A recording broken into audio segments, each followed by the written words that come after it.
அதுக்கு வரவே மாட்டானுங்களே. வீரனா இருந்தாலும் களத்துல இறங்குவேன். மிருக புணர்ச்சியில பிறந்த பசங்க.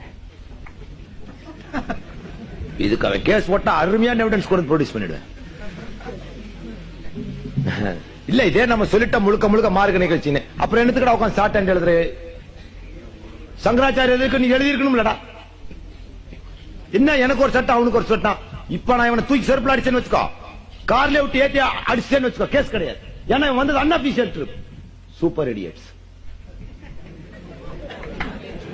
இல்ல. நான் என்ன அல்லாண்டு நாம வாட்டுக்கு உண்மையாலுமே மனம் திறந்து சொல்லுகிறேன். என்னுடைய இறைவனின் மீது உள்ள அக்கறையால் சொல்லுகிறேன். உங்களிடம் இன்று முழுக்க முழுக்க மார்க்க சம்பந்தமாகவே பேச வேண்டும் என்று தான் வந்தேன். சைட்டா மாதிரி ஷார்ட் ஹேண்ட் ரிப்போர்ட்டரை பார்த்தோம்னா எனக்கு முறைய மாறிச்சு. அதுக்கு தான் ஹாலுக்குள்ள நடத்துறோம்ல. ஏத்தா நம்ம இது வரைக்கும் பொது மேடை தானே போட்டுட்டு இருந்தோம். என் லைஃப்லயே நடத்துற முதல் ஹால் மீட்டிங் இதான். வேண்டாம், ஒருவேளை இது கடைசி கூட்டமா போச்சுன்னா என்ன பண்றதுன்னு சில சூழ்நிலைகளின் நிர்பந்தம் நம்ம மக்களுக்கு சகாதத் தினத்தினுடைய அருமை பெருமைகளை சொல்லிவிட்டு சென்றால் அந்த கேசட்டுகள் உங்களோடு நிற்கும். ஒருவேளை நான் நாடு விட்டு நாடு செல்லலாமோ அல்லது வேற ஏதோ ஒரு சூழ்நிலை ஏற்பட்டு விடுகிறது என்று வைத்துக் கொள்ளுங்கள். என்னை நீங்கள் இது கடைசி கூட்டமாக சந்திக்கலாம் என்பதற்காகத்தான் முக்கியமான விஷயங்களை தொகுத்து தேடி அள்ளி ஒரு நாள் முந்தியே வந்து எங்க பசங்களுக்கெல்லாம் கூட டே மூட் அவுட் பண்ணி விட்டுறாங்களான்னு சொல்லி வந்தா. லொல்லு பத்தியா ஏன் வர நீ இங்கேயே முதுகா மிதிச்சேன்னு வச்சுக்கோ. What will happen? Can you legally claim? I got your GD entry. You are a trespasser. நாளைக்கு பிரதம மந்திரியோட கூட்டத்தில் என்ன விடுவியாடா நீ? என்னடா உங்களுக்கு ஒரு சட்டம் எங்களுக்கு ஒரு சட்டம். DICID ஒன்னையே வீட்டுல புந்து செருப்புல அடிச்சிருவா, ஜாக்கிரதை. இனிமேல் ஆமா பிளீஸ். ஒரு புனிதமான தினத்தை நஜீஸ் ஆக்க கூடாது நினைச்சேன். ஆனா ரோட்ல போகும்போது விழுந்த சகதிகளை என்னால் துடைக்காமல் இருக்க முடியவில்லை. அதனால் மார்க்க சகோதரர்களை மன்னித்து விடுங்கள். என்ன பொழுதன்னைக்கு போட்டு முழுக்க முழுக்க ஆளுக்குள்ள போட்டுக்காண்டா அண்டர் கிரவுண்ட்ல பேசுனீங்க ஹோம் செக்ரட்டரி. அப்புறம் என்ன மயிர்கடா அனுப்புற நீ? இவன் எழுதி கிழிக்கிறான். என்னடா இது வரைக்கும் கிழிச்சு போட்டீங்க நீங்க, இப்ப புதுசா கிழிக்க போறான்ட்டு மனம் விட்டு எதையோ பேசுவேன். நான் சொல்லுவேன், அத்தா சுன்னத்து பண்ணி இருக்கிறோம். இல்ல என்ன சும்மா வெறுப்பேத்துனீங்கன்னா என்ன அர்த்தம்? ஜனநாயக நாட்டுல அப்படி என்னடா நாங்க தப்பு தவறுன்னு சொல்றோம்? பாரு, என்ன சாமியாரா சந்திக்கிறீனா நான் சாதுவா இருப்பேன். சாயிபா சந்திக்கிறீனா அதுக்கும் தயார். இல்ல விரோதினா நினைச்சினா அப்புறம் என்ன விட அயோக்கியனா மாறிட்டானா வேற எவனையும் நீ சந்திக்க முடியாது. ஜாக்கிரதை. சிவகாசி குண்டு 2 தூக்கி போட்டு போறது எனக்கு பெரிய வேலையில எவனாதான் பார்க்க மாட்டேன். செக்ரட்டேரியட்ல ஒரு நாள் தூள் கிளப்பிடுவேன். இது என்னோட ஜாக்கிரதை. வேணாம் திரும்ப திரும்ப என்னை சத்தியம் பண்ண வச்சு என்னை வெறியன் ஆக்கிறாதீங்க. மார்க்க கூட்டம் சொல்லிட்டல்ல, மரியாதையா you stop your shorthand reporter and bloody hell please get out. Otherwise இப்பவே உதவ விழுந்துரும் உனக்கு. இல்ல லாஜில் வந்து உதப்பேன். ஏதோ ஒன்று பண்ணி போடுவேன். நான் இன்னைக்கு ராத்திரி நான் will meet the DIG. You got no business. இது ரிலிஜியஸ் ஃபங்க்ஷன். இங்க என்ன மார்க்கத்துக்கு விரோதமா பேசுறோம்? எவன்டா எங்களை விட மோசமா பேசுறவங்களா இருக்கானடா?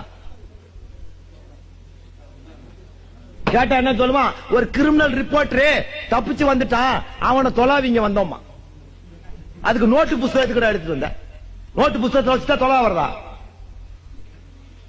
அப்ப நாளைக்கு நாங்க வரவே இல்லைன்னா என்ன பண்ணுவேன்? ஒன்னு இப்ப புடிச்சு வீடியோல வச்சாதானே நாளைக்கு எந்திரிச்சு ஓடுறதுல எங்களுக்கு தெரியும்.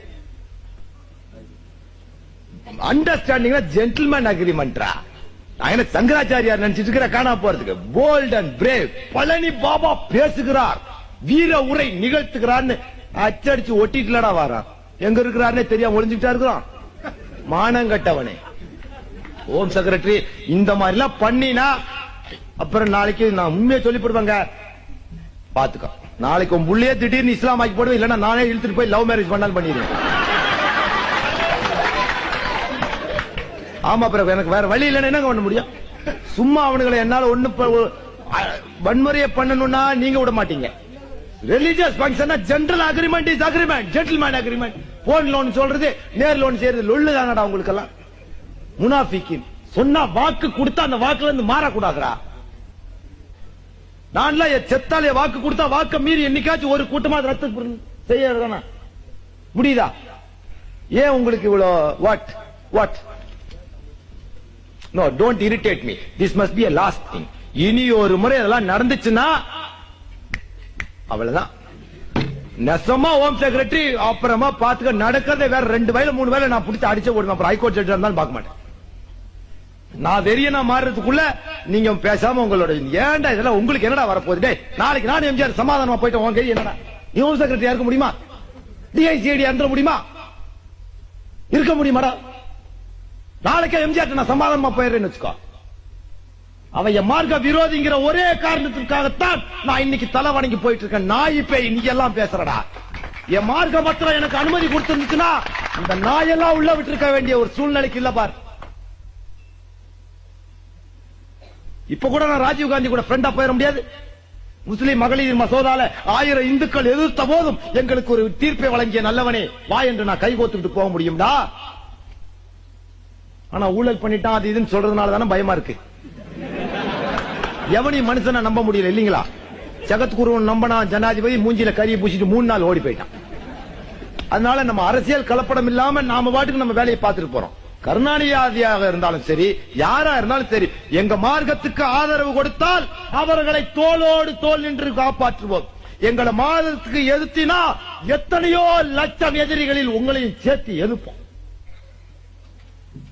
அதனால ஜென்டில்மேன் அக்ரிமெண்ட் ஜென்டில்மேன் அக்ரிமெண்டா வா. இல்ல புரூக்லினுக்கு ஒரு டெலிபோன் போட்டு நாளைக்கு அவனோட அண்டர் கிரவுண்ட்ல சமாதானமா போனா முதல்ல கை வைக்கிறது ஹோம் செக்ரட்டரியா தான் இருக்கும். Be careful. என்னை விட ஒரு உயர்ந்த நண்பனை எம்ஜிஆர் பார்த்திருக்க முடியாது. அதனால அரசியல்வாதி நாங்க அடிச்சுக்கோ முடிச்சுக்கோ. நீ மாதிரி உன் வேலையை பார்த்துட்டு போ. உனக்கு என்னத்துக்கு? ரொம்ப if you want to prove your sincerity, bloody hell, go and prove in some other thing and don't come near my religious affairs. இப்ப நான் உங்களுக்கு சுன்னத் பண்ணதை பண்ணி சொல்றேன். ஏன் இஸ்லாமானவனுக்கு மாத்திரம் இந்த வீரம் பிறக்குதுன்னா, உனக்கு சுன்னத் பண்ணதுனால அந்த தோல் மூடி இருக்கும். அந்த தோல் இருக்காது. தோல் அப்படி மூடி இருந்தா அதுல ஒரு சொட்டு விந்து நின்னுடும். உடல் உறவு கொள்ளும் போது அல்லது யூரின் பாஸ் பண்ணும்போது அதுல ஒரு சொட்டு நின்னுடும். சுன்னத் பண்ணனா பண்ணாம இருந்தால் கேள்தா, சுன்னத் பண்ணாம இருந்தா யூரின் பாஸ் பண்ற இல்லத்தா லாஸ்ட் டிராப் அதுல நின்னுடும். உன் உடம்புல இருக்கிற 98.4 டிகிரி சென்டிகிரேட் வெப்பத்துல அது கிறிஸ்டல் ஆகி ஒரு உப்பு கல்லா அந்த தோல்லே நின்னுடும். அப்படி இருக்கும்போது இரவு அந்த குளுமப்படும் போது அது ஒரு ஈரக்கசிவு அடைஞ்சு அது சுத்தி ஆயிடும். நீ உன் மனைவியோடு உடல் உறவு கொள்ளும் போது விந்தோட கலந்து அந்த உப்பு நீரும் போயிடும். விதையிலேயே நஜீஸ் ஆயிடும். அந்த நஜீஸை தடுக்கிறதுக்கு தான் விதையிலேயே சுத்தம் பண்றதுக்காகத்தான் நம்ம சுன்னத் பண்ணவனுக்கு அந்த டிஃபெக்ட் வராது. அதனாலதான் வீர உணர்ச்சி சுன்னத் பண்ண உங்களுக்கும் சுன்னத் பண்ணாத இந்த ஹோம் செக்ரட்டரிக்கு வீர உணர்ச்சி இருக்காது. பொண்டுகத்தனம்.